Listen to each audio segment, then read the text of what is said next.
సిగ్గు లేదా? ఒక ఆడదాని గురించి పోస్టర్లు పెడతావా? నీ అఫీషియల్ సైట్ లో పోస్టర్లు పెడతావా? చీచి, షేమ్ ఆన్ యు.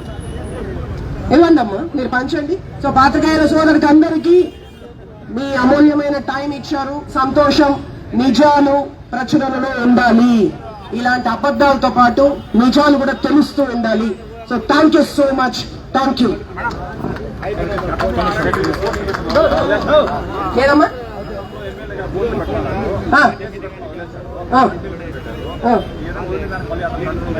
పెట్టుకొని అతనికి ఎప్పుడు అరెస్ట్ చేస్తారా, ఎప్పుడు షర్టు దించుకొని పోలీస్ స్టేషన్ ముందు దొరుకుతా ఉంటామా అని ఉంటుంది అతనికి. అందుకని నేనేమంటా, వాళ్ళ కోసం మనం ఎందుకు బలైపోవాలా? మీరెందుకు బలైపోవాలా? ఇప్పుడు కూడా పెట్టచ్చు, అదే గ్రూప్ లో మళ్ళా పెట్టారు నిన్న. వేస్ట్ కదా. మీ జీవితాలు మీరై ఆలోచించుకొని మారాలమ్మా. మనం ఈ రోజు ఈ పత్రికలో ఉంటాం, ఇంకో రోజు ఆ పత్రికలో ఉంటాం. ఇప్పుడు ఇతని పైన కేసు రిజిస్టర్ కాలేదని ఎందుకన్నారు? మీకు ఎఫ్ఐఆర్ మీరు సురేషా? నేను మీకు పెట్టాను కదా. ఫస్ట్ కేసు అతని పైన రిజిస్టర్ అయిండేది. అతనికి ఏమంటే స్టేషన్ ముందు దొరికితే నాకు హెడ్ ఏక్ అవి ఆగిత్యం చేస్తే అవసరంలే, అతని పేరే రూపుమాపుతా ఉన్నాం. ఇక్కడ ఏ పంచాయతీ పేరు ఆ పంచాయతీకి ఇస్తా ఉన్నాం. నాన్నగారి పేరు రాసుకోలేదే, మొన్నటికి మొన్న చూసుంటారు. అదే తుడాకు చెందిన ఇన్ఛార్జ్ కమిషనర్ గారు మౌర్య ఐపీఎస్ గారు మొన్న వర్కర్స్ రూమ్ కి పెయింట్ లేపించారు. 300 ఇళ్లకి మెసేజ్, సొసైటీకి మంచి మెసేజ్ ఇచ్చే పెయింట్స్ వేశారు. ప్రజల డబ్బుతో మన పేర్లేం రాసేది? నాకు తెలిసి ఆ పసుపు రంగు చూసి భయపడ్డట్టున్నారు. అతను పంచాయతీల అడ్రస్ రాయాలి, ఇంకోటి రాసుకున్నారు కదా, అది కూడా మారుస్తాను. సూచిక బోర్డులు ఏ ఊరు ఏ పేరు రాస్తాం, డెలివరీ వాళ్ళు రావాలి కదా, పలానా ఊరు పలానా పేరు అని. సో పాత్రికేయులకు కూడా నా రిక్వెస్ట్, ఎవరో దీనికి బలైపోకండి. మీ ప్రేమ గుండెల్లో పెట్టుకోండి. వేస్ట్ వేస్ట్ అమ్మా, అతనికి ఆగిత్యం అమ్మా. అడ్వర్టైజ్మెంట్ చెరిగిపోయిందని ఎందుకు ఉక్రోషం అంటా ఉన్నారు? అతనికి అడ్వర్టైజ్మెంట్ చెరిగిపోయింది, ఎక్కడ పేరు అన్నది లేదు. ఎందుకు రాయాలి పేరు? ఎవరు డబ్బది? నాన్నగారి పేరు రాసారా? మేము రాసుకున్నామా? తుడా నిధులతో ఎవరు రాస్తాడు? ఏ ఊరు ఊరు చెందుతుంది అది. ఎందుకు అంత ఉక్రోషం? ఎందుకు అతను అంటున్నాడు? చిరస్థాయిగా చెరుపుతా, నా వంతుగా నేను మీ పేరు లేకుండా చెరుపుతా, ప్రజలలో నుంచి కూడా చెరుపుతా. ఇడ్లీ కుక్కర్లే కదా, ఆ డబ్బు మా డబ్బు ఎట్టవాడో ప్రజల డబ్బు అన్నది మళ్ళా ప్యాంప్లెట్లు వేసి పంచుతాం. తుడా డబ్బులు కొట్టేసి కుక్కర్లు ఇస్తావా? ఎక్కడి డబ్బు? ఏం ఉద్యోగం చేస్తారు? మాకన్నా ఒక క్వారీ ఉంది, మేము రాళ్ళు అమ్ముతాము, ప్రతి రూపాయికి లెక్క ఉంది. మీరు గంజాయ అమ్మే కదా బ్రతికేది, కబ్జాలు చేసే కదా. కాబట్టి మీకు అర్హతే లేదు మాట్లాడేదానికి. రైట్ తమ్ముడు? నేను చెప్తున్నది, తమ్ముళ్ళు ప్రజల కోసం ఫైట్ చేయండి. మీ వీధిలో రోడ్డు కావాలో అడగండి. ఇప్పుడు కూడా వెళ్ళి పెట్టచ్చు. నన్ను సీఏ గారు అడిగినారు, ఏం పెట్టలేదమ్మని. ఎందుకు? పాత్రికేయులు బలవుతున్నారు. ఎందుకుంట? మనం మారాలమ్మా. మీరు రుజువులు ఉంటే ఇమ్మా, మీరు వేయండి, తప్పేం లేదు. ఎవరు మెహర్బానీ కోసమో వేయాల్సిన పనిలా దాని తప్పుడు రాతలు అటాచ్ చేసి. అవును, నన్ను ఇందాక అడుగుతున్నారు, పత్రికలు పేరు రాయమా? అతని పేరు రాయమనండి, నేను అప్పుడు పోయి కేసేస్తా. ప్రజాప్రతినిధి ఉంది, ఎమ్మెల్యే అంటే ఏ ఎమ్మెల్యే? ఈ ఊరు ఎమ్మెల్యేనా, పక్కూరు ఎమ్మెల్యేనా? ఏ ఎమ్మెల్యే? కానీ నేను పోస్టర్ గురించి మాట్లాడుతాను. పోస్టర్ లో క్లియర్ గా నాని గారి ఫోటో వేశాడు, సో నా పైన రాశాడు. అందుకు అడుగుతుండా నీ పత్రిక గురించి వేస్ట్. ఎందుకంటే నువ్వు రాస్తే నీ తర్వాత మారు ఉండాలి కదా, నువ్వు 2 చోట్ల ఇంట్లో కూర్చోబెట్టరు కదా. ఇంకొకటి ఇట్లా చెయ్యి, నెక్స్ట్ టైం ఇప్పుడు ఇచ్చింది మీ సతీమంది, మీ కొడుకుదే, మీ చిట్టా ఇంత ఉంది, ఇట్లే చెయ్యి. కేడా ఫోంగోలు కదా, అక్కడ వచ్చి ప్రెస్ మీట్ పెట్టి అక్కడ పంచుతాం. మా ఊర్లో ఎన్ని కొల్లగొట్టేశాడని అక్కడ వచ్చి పంచుతాం. అమ్మ చెప్పండి. చేస్తారండి, గవర్నమెంట్ వచ్చిన నిమిషంలో జరిగిపోదు. చట్టం పని టైం చేసుకుంటోంది. ఇది మంచి గవర్నమెంట్, మంచి పటిష్టమైన పోలీస్ వ్యవస్థ, న్యాయ వ్యవస్థ, ప్రక్షాళన జరుగుతోంది, జరిగింది. ఎవరి పని వాళ్ళు చేస్తారు. రూలింగ్ వచ్చిన కార్యకర్తలు కూడా అడుగుతారు, 5 నెలలు కదా అరెస్ట్ చేసేయలేదని. వద్దు, చాలా ఉండే వాళ్ళ పాపాలు, కేసుల మీద కేసులు, పాపాలంతా బయటకు తీస్తా ఉన్నారు. విజిలెన్స్ ఎంక్వైరీ జరుగుతూ ఉంది. చిట్టా రానియండి, మొత్తం ఆ రోజు వస్తుంది. ఈ రోజు కాదు, రేపు కాకపోతే ఎల్లుండి ఖచ్చితంగా అతను లోపల కావాల్సిన మనిషి, ఖచ్చితంగా. ఎందుకంటే నాని గారిని హత్య చేయించిండేది ఆ మనిషే దిశానిర్దేశం చేశాడు. వాళ్ళ సతీమణి వీర తిలకం దిద్ది కొడుకుని పంపించింది. ఆ కుటుంబం రాజకీయానికి పనికి రారు. రాజకీయ వ్యవస్థకు పనికిరారు. 10 మందికి ఆదర్శంగా పనిచేయాల్సిన వాళ్ళు హత్యా రాజకీయానికి తెరలేపారు. వాళ్ళు రాజకీయానికి పనికిరారు. నేను ప్రతి మీటింగ్ లో గుర్తు చేస్తూనే పోతాను. నువ్వు నన్ను రెచ్చగొట్టే ప్రతిసారి మీ అక్రమాలు మాపై 400 ఎకరాలు పేదల భూములు కబ్జాలు చేసుకున్నది 400 ఎకరాలు లెక్కల్లో ఉన్నాయి. ఒకరు కాదు, ఇద్దరు కాదు, కుటుంబంలో ఉన్న అందరూ. ఇది మీకు పంచుతాను. అండ్ క్యాండిడేట్ గా ఉండే అతను కూడా ఇతను అసలు చెప్పే అవసరంలా. మన చోట ఒక్క చంద్రగిరిలో కాదు, చుట్టూ వడమాలపేట, రేణిగుంట, పూడీలో ఎన్ని చోట్లలో అన్ని ఆస్తులు ఉన్నాయి. అవి కూడా అటాచ్ చేశారు. ఇది శాంపుల్ ఫేస్ 1. నెక్స్ట్ టైం నువ్వు మళ్ళీ ఇలాగొస్తే అన్నా మళ్ళీ ఇంకోటి తీసుకొస్తా. నేను పైకి ఎదుగుతాను తప్ప నువ్వు నన్ను ఏ రకంగా దించలేవు. ఇప్పుడు చెప్తాను, నేను పోరాటం దొంగ ఓట్ల వరకే చేశా మీ పైన. ఇప్పుడు కూడా ఆడియోకి మాట్లాడతాను, కంప్లైంట్ పెడతా ఉంటాను. ఎలక్షన్ కమిషన్ ఈ రోజు కూడా కంప్లైంట్స్ చేస్తున్నా. ఈ రోజు నుంచి మీ ప్రతి దానిపైన, అంటే ఆల్రెడీ నాన్నగారు ఇచ్చారు, తుడా ఎంక్వైరీ వేయించారు, విజిలెన్స్ ఎంక్వైరీ జరుగుతోంది. ఆ భయాన్ని బయటకు వస్తున్నాయి. అది ఒక భయం. సో ముందే మా పైన అవినీతి వేసేసేయాలి.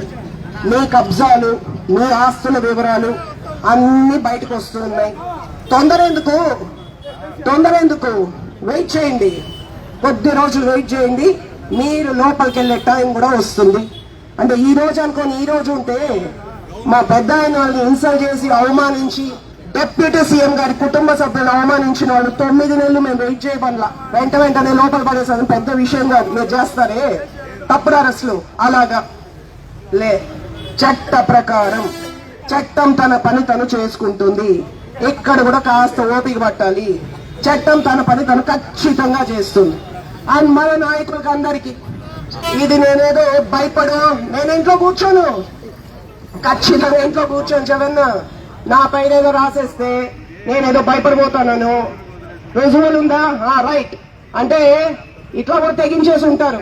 మా పెద్దం పైన దొంగ ఆడియోలు పెట్టారు కదా, అట్ట కూడా పెట్టుకోవచ్చేమో. ఇది ఏసీబీ ఇచ్చిన రిపోర్ట్.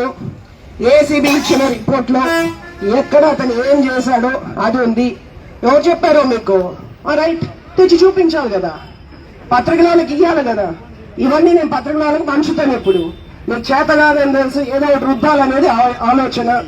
నేను భయపడను, ఇంట్లో కూర్చోను, హ్యాపీగా ప్రజల్లోకి వెళ్తారు. రేపటి నుంచి నా మీటింగ్స్ మళ్ళా స్టార్ట్ అవుతాయి.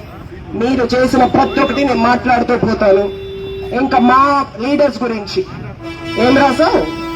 అందరూ అధికారుల దగ్గర డబ్బులు తీసేశారా? మాకు ఇంకేం పని బాట్లేదు అనుకుంటా ఉన్నావా? బాగా వినుకోవచ్చేవాళ్ళు. 30 సంవత్సరాలుగా మాకు రూలింగ్ లేదు, తెలుగుదేశం ఎమ్మెల్యేలే. But I'm proud to say ఇక్కడ ఉన్న అందరూ సెల్ఫ్ మేడ్ పీపుల్. ఆస్తులున్నాయి, అంతస్తులున్నాయి, బంగళాలున్నాయి, కార్లున్నాయి, బిడ్డలు ఎడ్యుకేషన్ ఇచ్చినారు, సొంత వ్యాపారాలు ఉన్నాయి. రూలింగ్ లేదే, ఎగ్జామ్ పంచుకున్నారు. స్వస్థితితో వచ్చిన వాళ్ళు పాసుపు జెండా పట్టుకొని పాసుపు చొక్కా వేసుకొని 30 సంవత్సరాలుగా ఉన్నారు మా లీడర్స్. నీలాగా కాదు, సెల్ఫ్ మేడ్ పీపుల్. గర్వంగా కాల్ ఎగరేస్తాం మేమందరము. రూలింగ్ లో వచ్చి ఏం సంపాదించుకోవాలా, పుట్టినప్పటి నుంచి కష్టపడి ఈ రోజు ఈ స్థాయిలో ఉన్నారు. మా రూపాయి, ప్రతి సంపాదించిన రూపాయికి ఖర్చు పెట్టిన దానికి మా దగ్గర లెక్కలు ఉంది. కానీ మీ విషయానికి వస్తే కేవలం 19 నుంచి 24, అది కూడా కోవిడ్. మీరు చూడొచ్చు, డేట్స్ కానీ, మ్యూటేషన్స్ కానీ, కన్వర్షన్స్ కానీ. కోవిడ్ టైంలో అందరు ఇంట్లో కూర్చోంటే ప్రజల సొమ్ముతో పండ్లు కూరగాయలను డ్రామాలు వేస్తా రెవెన్యూ డిపార్ట్మెంట్ ఉపయోగించుకొని మొత్తం కోవిడ్ టైంలో మార్చుకున్నారు ఆస్తులంతా. అందరూ, చిన్న కొడుకేంది, పెద్ద కొడుకేంది, అందరూ. ఇంకా వినుకో, మా పెద్ద ఆయన పెట్టిన భిక్ష నీ పెద్ద కొడుక్కి, మా పెద్ద ఆయన పెట్టిన భిక్షతో తిరుగుతూ ఉన్నాడు. మా పైన హత్యాయత్నం చేసినోడు నువ్వు. ఇది పెద్ద లెక్క నీకు? వ్యాసాలు రాసేది, మానాలు తీసేది, ప్రాణాలు తీయాలనుకున్నాడు, మానాలు తీసేది లెక్క. కానీ ఒక మహిళగా చెప్తాను చూడు, నా ఉసురు నీకు కొట్టుకుంటుంది. నువ్వు ప్రతిసారి దెబ్బతీస్తున్నావు. భయపడి రాలా ఇక్కడికి, నీకు మళ్ళా హెచ్చరించడానికి వచ్చాను. నువ్వు కరెక్ట్ అయిన వాడు అయితే రా ఇక్కడికి. పబ్లిక్ ఉన్నారు, అందరు చూడండి. ఈ రోజుతో నువ్వు హీరో అయిపోతావు కదా, మా రాజకీయం జీరో అయిపోతుంది కదా. రుజువులు ఇస్తే మర్యాద. కానీ నీకు అవి ఏంలే. నాని గారు ఏంటంటే కూడా ఇట్లా దొచ్చుకుంటూ వస్తూ ఉంటారు. ఇప్పుడు నేనన్నా కూడా మీకు ఏంలే, ఇటు దొచ్చుకొని మళ్ళీ వారానికి మళ్ళా వస్తారు, ఏముండదు మీకు. కాబట్టి ఇది ఫేస్ 1. మీ కొడుకుదో ఒక్కరిదే మీ సతీమణి ఆస్తుల చిట్టాలు అప్డేట్లు చూపించలే కదా. ఈ రోజు కొత్త కేసు పెడతా, ఎలక్షన్ కమిషన్ కి విచారణ చేయమని చెప్తా. మనకి ఎన్ని కేసులు ఉంటే అంత హీరోలు, ఆడవాళ్ళని ఎంత విమర్శిస్తే అంత ఎదిగిపోతామని సిగ్గుగా లేదని అందరికీ తెలుసు. అండ్ ఇంకొక మాట చెప్తున్నా, ఇక్కడ రాష్ట్రంలో ఉంది, చంద్రగిరి నియోజకవర్గంలో ఉంది, ఏ అధికారులు ఇక్కడ పనిచేస్తా ఉన్నారో ఆ ఊరు నుంచి ఈ ఊరికి, ఈ ఊరు నుంచి ఆ ఊరికి పోయినా మీ హయాంలో పనిచేసిన వాళ్ళే. కొద్దిమంది ఇష్టపడి తప్పు చేశారు, కొద్దిమంది కష్టపడి తప్పు చేశారు. 5 సంవత్సరాలు ప్రక్షాళన చేస్తూ ఉన్నారు. మారమని చెప్పాం, మారిన వాళ్ళకి ఏసీబీలు లేవు. మారనోళ్ళ ప్రతి ఒక్కరికి ఏసీబీ రైడ్ జరుగుతుంది, అరెస్టులు ఇంకా అవుతాయి. సో అధికారులు 95% బ్రహ్మాండమైన సిస్టమ్ ఉంది చంద్రగిరిలో. ఎవ్వరు కూడా భయపడకండి. ఒకరో ఇద్దరు తప్పులు చేస్తున్నారు, సరిదిద్దుకుంటారు. మిగతా 95 మంది గవర్నమెంట్ ఎంప్లాయీస్ కి ఫాలో ద రూల్. మనం మంచి గవర్నెన్స్ ఇస్తా ఉన్నాం. అతని బ్లాక్ మెయిల్ కి భయపడద్దు. అతనికి తెలిసిన ఏకైక విద్య ఎప్పటి నుంచి 2014 నుంచి అందితే జుట్టు, అందకపోతే కాళ్ళు. అదే అతనికి తెలిసిన విద్య. అతని ఫోన్లు తీకండి. నా ఫోన్ తీసే ధైర్యమే లేదు, ఇక్కడ పిలుస్తుంటే కట్ చేస్తున్నాడు. అతని ఫోన్లు తీకండి, భయపడాల్సిన అవసరం లేదు. రూల్ ఫాలో కండి. అండ్ బ్రహ్మాండమైన పోలీస్ వ్యవస్థ ఉంది. మీరు వెయిట్ చేయండి, మీకు ఎప్పుడు లెక్కలు వస్తాయో ఆ రోజు లెక్కలు లెక్క పెట్టుకుంటారు. కానీ వెయిట్ చేయండి. రూలింగ్ వచ్చిన వెంటనే లోపలేసేసి కక్షలు కాదు, పక్కాగా ఎవిడెన్స్ తో మీరు చేసిన పాపాలు అన్ని రాస్తాం. నా గురించి ఎంత మాట్లాడితే అంత పతనం అయిపోతా. అంటే ఆడవాళ్ళని అడ్డం పెట్టుకొని రాజకీయం మాడాలి. మీకు దమ్ము, ధైర్యం, సత్తా ఉంటే నాని గారు ఎమ్మెల్యే ఢీకొట్టండి ఆయన్ని, ఢీకొట్టండి. కానీ చెప్తున్నా మీ వల్ల కాదు కాబట్టి చంపాలని చూసాం. అని మళ్ళీ చెప్తున్నా, నాని గారి మార్కు రాజకీయాన్ని మీరు ఇంతే చూసారు. చాలా ఉంది చూసేది. ఎవరు కాదు, మీరు కాదు కదా. ఎంతటి వాళ్ళు వచ్చినా ఆపడానికి లేదు. మేము అభివృద్ధి వైపు వెళ్తున్నాం. టు ఆల్ ద క్యాడర్, ఈ వాళ్ళకి టైం వేస్ట్. ఇదన్నీ ఒక స్వీట్ మెసేజ్ ఇవ్వాలి కదా. వచ్చింది ఇక్కడికి, అతను నిజాయితీ పరుడైతే ఇక్కడికి వచ్చి ఉండాలా. సో చేతగానే అతని గురించి మాట్లాడుకోవడం వేస్ట్. మనం అభివృద్ధి వైపు వెళ్తా ఉన్నాం. నీకు చేతనైతే రా, మాతో పాటు ముందుకు వెళ్దాం. మీ క్యాడర్ని కూడా పంపించండి. మేము మా పంచాయతీరాజ్ మినిస్టర్ గారు, డిప్యూటీ సీఎం గారు ఏదో ఫండ్స్ ఇచ్చినారు కాబట్టి ఏదో ఒక పనులు జరుగుతూ ఉంది. సో వన్ లాస్ట్ చెప్తుండా, నెక్స్ట్ టైం ఇది ఈ రోజు ఇక్కడ మేము ఇటే మారలే, మనకు తుచ్చుకునేది ఏమి పడినా కూడా తుచ్చుకొని అలవాటు. ఇది ఈసారికి ఫస్ట్ ఫేజ్ ఇచ్చిండేది. రెండో ఫేజ్ మీ ఇంటి దగ్గరకు వస్తా.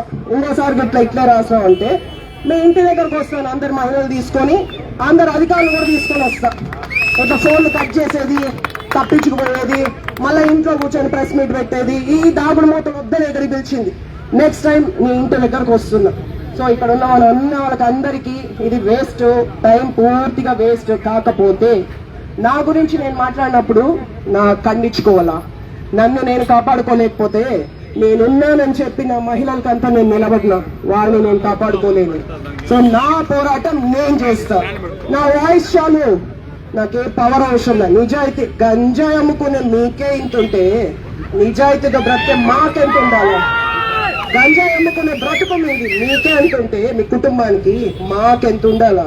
So waste. మీలాగా దిగజాడు మాటలు మాట్లాడలేము. నిన్న చాలా మంది నా వీడియో పెట్టాక వీడియో గురించి కాల్ చేయలే. ఎందుకమ్మా అన్న అంటా ఉన్నావు అని అనాలి కదా. మన దౌర్భాగ్యం.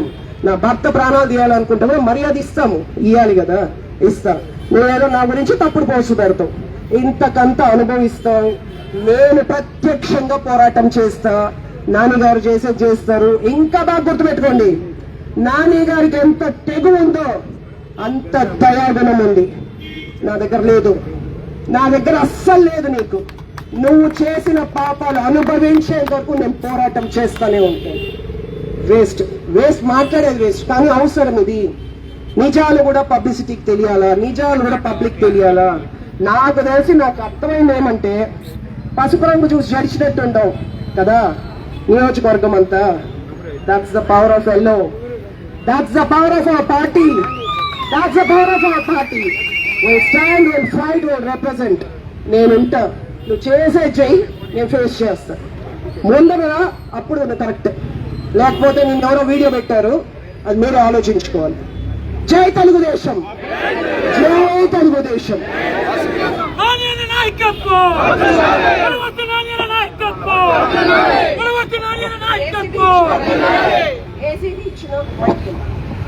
ఏసీబీ ఇచ్చిన పట్టుకోమా, ఏసీబీ ఇచ్చిన కాపీస్ అక్కడ ఉన్న దుకాణాలు అందరికి పంచండి. ఇదే కదా చంద్రగిరి టౌన్, ఇక్కడ ఈవో గారి గురించే కదా మాట్లాడింది. ప్రతి షాప్ లో తీసుకెళ్ళియండి. వాళ్ళ వైఫ్ ది, వాళ్ళ సతీమణి గారిది అఫిడవిట్, ఆస్తులు, ఇది కొంచెమే ఉంది. ఇప్పుడే ఇచ్చేస్తే ఎట్లా, మళ్ళీ నెలకు ఏదో ఒకటి పెడతాడు కదా, అప్పుడు ఇద్దాంలే ఇంకోటి. సో ప్రతి చోట పంచండి పత్రికలకి. ఇది తను సూర్యప్రకాశం ఓటేస్తావా? కోట్లు, కోట్లు కోట్లు కోట్లు. రామచంద్రాపురం పక్కన మొత్తం కొట్టేసినావా? బాధితులు వచ్చి కోట్లో కూడా ఉంది, కోట్లో కూడా ఉంది. పంచండి, డిస్ట్రిబ్యూట్, ప్రతి షాప్ కి వెళ్ళి ఇది మొత్తం డిస్ట్రిబ్యూట్ చేయండి. తెలుసుకొని